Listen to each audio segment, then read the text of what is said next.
하나님께서 아담과 하와를 에덴 동산 밖으로 쫓아내신 후 아담과 하와가 아들 가인을 낳고 그 다음 아벨을 낳는 것으로 창세기 4장이 시작되고 있습니다.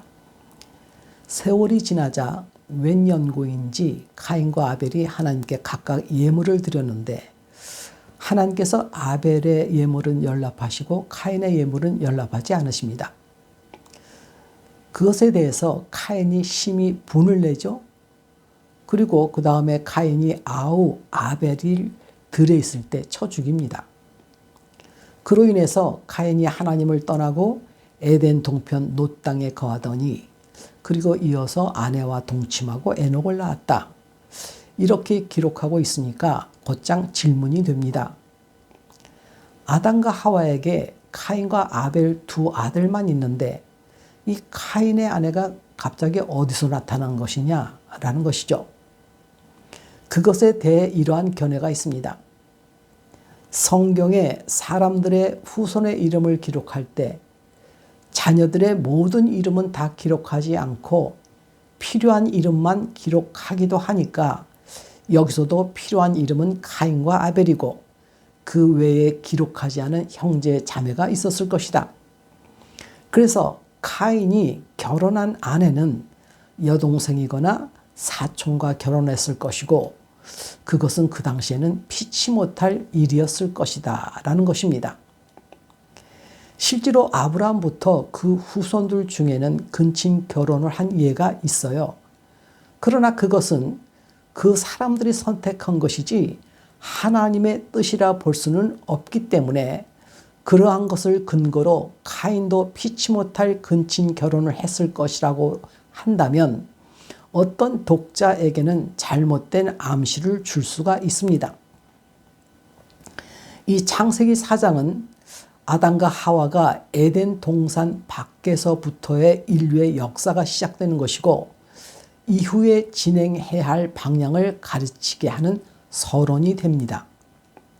그 방향을 바로 알게 하고자 창세기 4장에는 몇 가지 질문을 하게 되는 내용들이 있는데 그 중에 왜 하나님께서 아벨의 예물을 받으시고 가인의 예물은 받지 않으셨을까?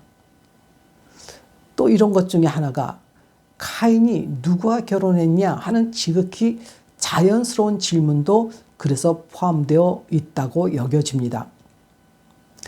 먼저 가인이 과연 피치 못하여 근친 결혼을 하게 되었을까에 대해서 하나님의 말씀에서 찾아보겠습니다. 레위기 18장 6절, 9절, 11절을 이어서 보겠습니다. 너는 골육 지친을 가까이하여 그 하체를 범치 말라. 나는 여호와니라. 또 너는 네 자매 곧 네 아비의 딸이나 네 어미의 딸이나 집에서나 타처에서 출생하였음을 물러나고 그들의 하체를 범치 말지니라. 네 계모가 네 아버에게서 낳은 딸은 내 누이니 너는 그 하체를 범치 말지니라. 그리고 그런 자에 대한 판결이 이렇습니다. 무릇 이 가증한 일을 하나라도 행하는 자는 그 백성 중에서 끊쳐지리라. 그 자매 곧 그 아비의 딸이나 어미의 딸과 구합하는 자는 저주를 받을 것이라 할 것이요 모든 백성은 아멘 할지니라. 그래서 가인의 아내는 친여동생이어서는 안 된다고 여겨집니다. 혹자는 창세기는 율법 전이고 이때는 그러한 상황은 아니지 않는가 한다면 십계명에서 살인하지 말라 하셨는데 율법 전이라 가인의 근친 사해리는 묵과됩니까? 그렇지 않습니다. 하나님께서 아벨을 죽인 가인을 향해서 너는 땅에서 저주받을 것이고 땅에서 피하여 유리하는 자가 되리라. 그렇게 엄중하셨습니다. 그러면 다시 이 가인의 아내가 누구였는가를 이렇게 찾아가 보겠습니다. 성경에서 어떤 질문이 생기면 그것을 바로 알고자 한다면 가장 기초적으로 생각할 것이 그 구절이 포함된 내용의 범위를 정하는 것입니다. 그것에 관한 시작이 어디서부터고 어디에서 끝나는가? 여기서 말할 것 같으면 아담과 하와의 자녀의 내용이니까 아담과 하와가 자녀를 낳기 시작한 창세기 4장 1절에서부터 시작해서 아담의 연수가 끝나는 창세기 5장 31절까지를 범위로 정해놓고 살펴보았습니다. 창세기 5장 3절 5절은 이렇게 기록하고 있어요. 아담이 130세에 자기 모양 곧 자기 형상과 같은 아들을 낳아 이름을 셋이라 하였고 아담이 셋을 낳은 후 800년을 지내며 자녀를 낳았으며 그가 930세를 향수하고 죽었더라. 이 내용 안에는 몇 세에 자녀를 낳았고 몇 년 동안 자녀를 낳다가 몇 세에 향수하고 죽었다라는 세 구분으로 되어 있는 구조의 말입니다. 그 후손들에게도 동일합니다. 이들이 몇 년 동안 살았는가를 보면 아담의 6대 손인 에녹은 365세에 하나님이 데려가셨기 때문에 여기서는 제외하고 아담의 8대 손의 라멕이 777세까지 살았고 나머지는 900세 전후로 살았습니다. 그리고 이제 간과해서 안 되는 것이 이 부분입니다. 지금처럼 자녀 낳는 정령기가 있는 것이 아니라 아담과 후손들은 첫 자녀를 낳은 후 각자의 연수를 다하기까지 평균 800년을 자녀들을 낳으면서 살아가게 하셨다는 것입니다. 아담의 연수 930년을 좀 실감 날까 해서 우리나라 역사를 지금부터 거슬러 한번 가보겠습니다. 예로 드는 것입니다. 지금부터 900년 전이라면 그때가 고려 중기 시대부터니까 대략 그때 이 땅에 사람이 전무하다고 볼 때 아담으로 시작해서 셋을 낳은 후 현재를 향해 800년 동안 계속 자녀를 낳으면서 살아오고 있는 것입니다. 그런데 사람이 살 때 죽기도 하고 누가 태어나기도 하고 또 죽으면서 태어나고 하는데 아담이 살아있을 그 당시에는 아담이 죽을 때까지 8대손 라멕의 그 세대까지 지구상에 누구도 죽지 않고 각각 자녀를 낳고 그 자녀는 또 자녀들을 낳으면서 그렇게 살아오고 있었습니다.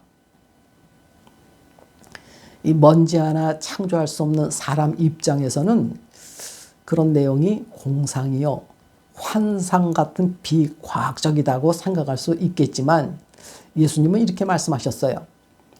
무릇 사람의 할 수 없는 것을 하나님은 하실 수 있느니라.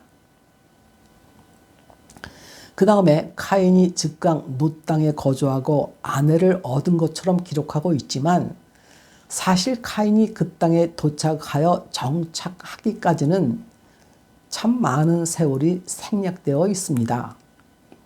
동생 아벨을 살해함으로 하나님께서는 카인이 밭을 갈아도 효력을 내지 않고 땅을 피해서 유리하는 자가 되리라 하셨으니 그 하나님의 말씀대로 놋 땅에서 정착하기 전까지는 땅을 피해서 다니고 유리하면서 세월을 지내야 하는 것입니다. 카인은 유리 방황하다가 노년이 되어서야 놋 땅에 정착하고 거주했을 것이라고 저는 개인적으로 생각해 봅니다. 카인도 그 당시 수명이 약 900세라면 일반적 나이에서 오히려 노년이 아니고 3분의 1을 줄여서 한번 300세쯤으로 그때 아내를 삼았다고 가정해 봅시다.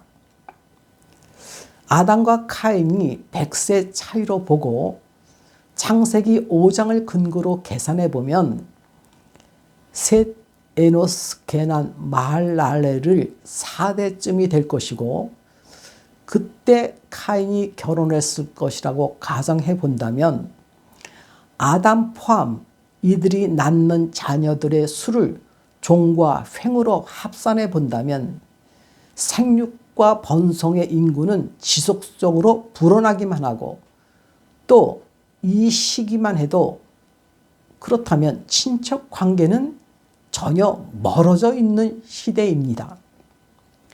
지금 100세 시대라는 지금도 결혼하고 나서 자녀 3대손까지는 서로 오고 가겠지만 5대손부터 누가 누구인지 알겠습니까?